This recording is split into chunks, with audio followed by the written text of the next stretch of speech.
Hey, this is Reba McEntire, and you're watching In Studio, Hollywood Reporter.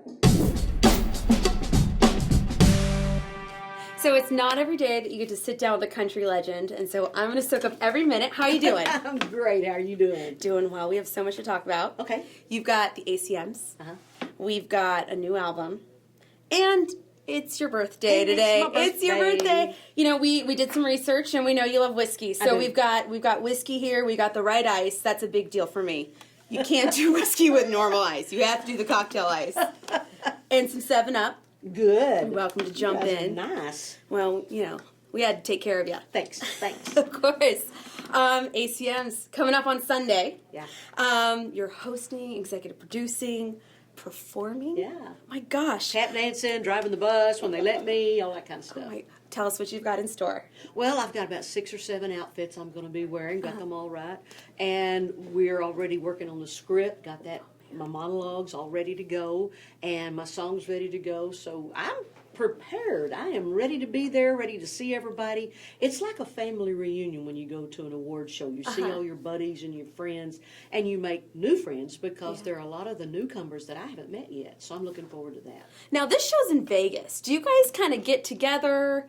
The thing that makes it so neat about having the award show in Vegas, nobody can go home.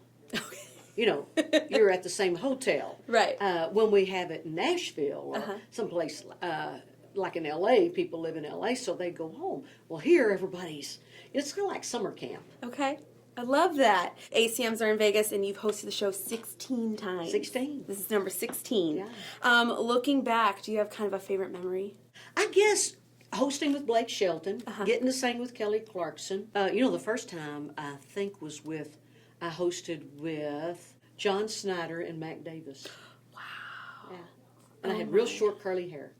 Do you have any outfits that you kind of regret from back in the day? No, I own never. every one of those. I'm like, yeah, I was rocking it at the time. There you go. Wouldn't and you wear still it own again, it. But I still own it. Yeah, it's going to be a fun night. It really I is. like collaborations. That way you get 2 for the price of 1. That's right. Well, I recently saw that you're a Cardi B fan. Are we going to see a Cardi B Reba collaboration anytime soon? Okay. I'm so excited you did that. I was waiting for that. I still can't do it like she does. I guess that's the Okie version. I think you're kind of nailing it. It's got that going. So much fun. You can pass a lot of time doing that. How did you even start doing that? Did you just see it and wanted to try it? Yeah, somebody said, "Can you do that?" And I said, "Yeah." And so Bring it. Then we were waiting around, going to film something, and they said, "Are you ready?" And I said, "Okay." Okay. I don't know how she does. Where did she start that? I don't know. It's pretty funny though. She's hilarious. Yeah. I love watching her. Yeah, she's funny. You know, I just a quick serious note. When you announced the nominations, there was a lack of female representation in the Entertainment of the Year category. There was, wasn't there? It's such a bummer. Yeah, I think next year or in 2019, I think it's going to be different because Casey Musgraves had a huge night at the Grammys. Right. Carrie Underwood's going back out on tour, and she's got a lot of females helping her out on that, opening the show for her. And so I think it's going to be a rockin' 2019 for the females. I'm putting that out in the universe. There you go. I got a brand new album out. I'm going to help all I can. Ashley McBride has already won New Female Vocalist of the Year for the ACMs. So the girls are already going. What would you say is the biggest change for women in country since you started your career? Oh, how much time do you have? Let's talk. Everything is a lot better since I started. My first single was out in 1976. And it was pretty much, I walked in and I sang what they told me to sing. Because I didn't know anything about it and I wasn't complaining. And I had great teachers, great producers, managers that helped me and guided me and taught me. And then one day I said, I kind of got an idea, I'm going to spring it on them. And they said, oh, that's a great idea. So I got more confidence when I had a great idea to present it. And then started taking over a little bit more of my career, and then Jimmy Bowen complained about not liking the song selection or the musicians or the instrumentations on my album. He said, well, go find your own songs. And I said, okay, how do I do that? So I had a lot of great teachers.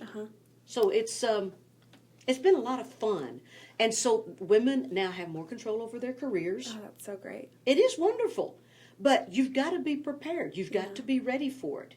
And if you're not ready in any area of your career, you need to continue always to have help and a good team around you, because there will be always something that you don't know. And you have to look to your teammates to say, how do we do this? Right. Or what's another way of doing this? And I have a great team with me. Your new album, you've called it Stone Cold Country. It is. Can you elaborate a little bit on that? It's dance songs, because I grew up in Oklahoma, and I was playing dance halls and honky tonks and beer joints and rodeos, and you better have a dance tune. Yeah. Or everybody's going to get mad at you. And so that's what's on this album. Good dance tunes, story songs, happy, sad, crying, break up, get back together songs. It's the whole gamut. It's a roller coaster of emotion. Yeah. Now, how many songs did you have to go through? Because I know you're getting sent songs all the time. So did it take like 6 months worth of songs being sent to you? How long did it take?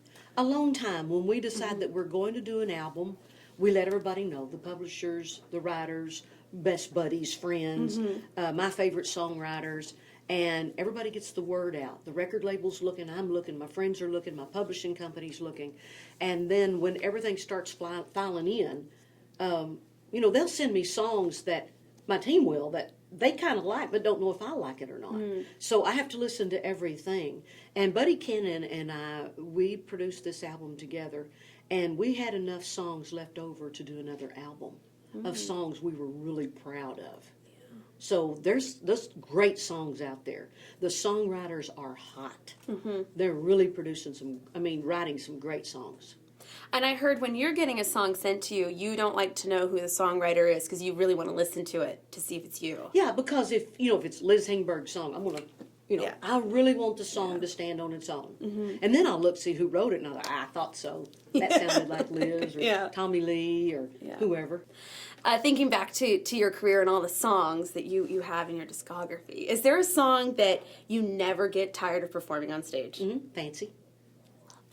I was hoping you would say it. That is my all-time favorite. Bobby Gentry had that out in 1968. She wrote it and had a big hit on it, and I played it. Now, that's one song that I would sing at the dance halls, and they'd go, Reba, we can't dance to this one. I said, well, sit down, shut up, and listen to me, because I'm going to sing it. I love this song. Yeah. And it's been one of my favorite songs forever. It never gets old. No. It's a timeless song. It's a rags to riches type song that this woman rose above it all, and her mom was so smart to do what she did. I mean, a lot of people disagree with it, but look where she is now. That's right.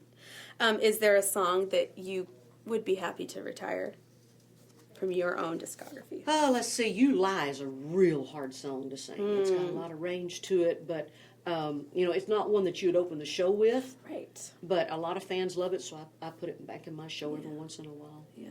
You spent 6 seasons on a sitcom that a lot of us loved.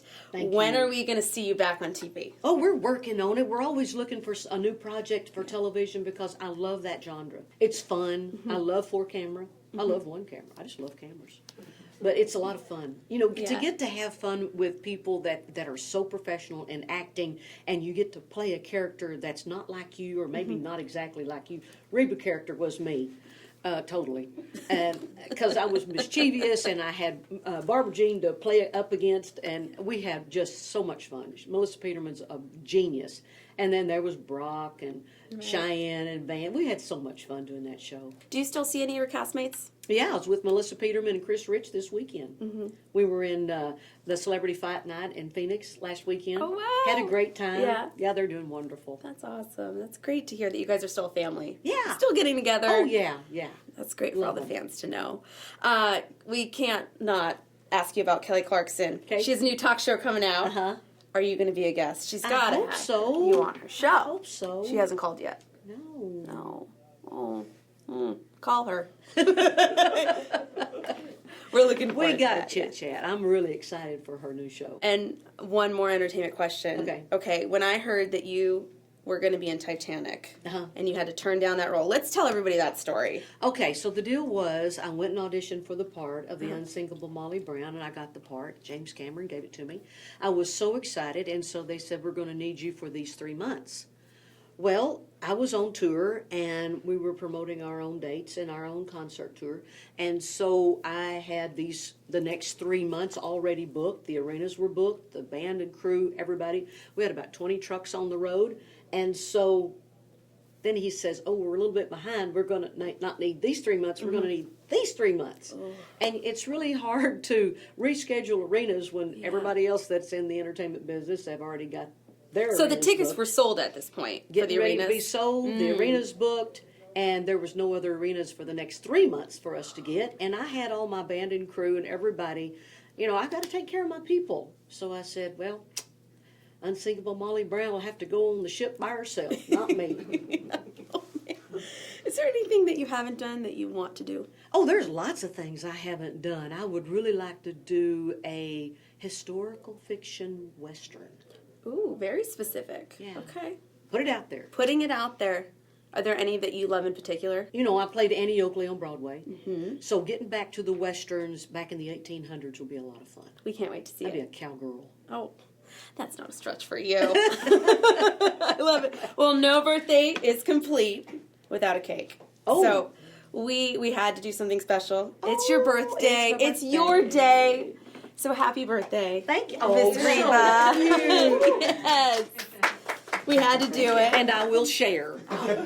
Thank you very much. Of course. So sweet. Stronger Than the Truth comes out April 5th, and ACMs are on CBS this Sunday. Check it out.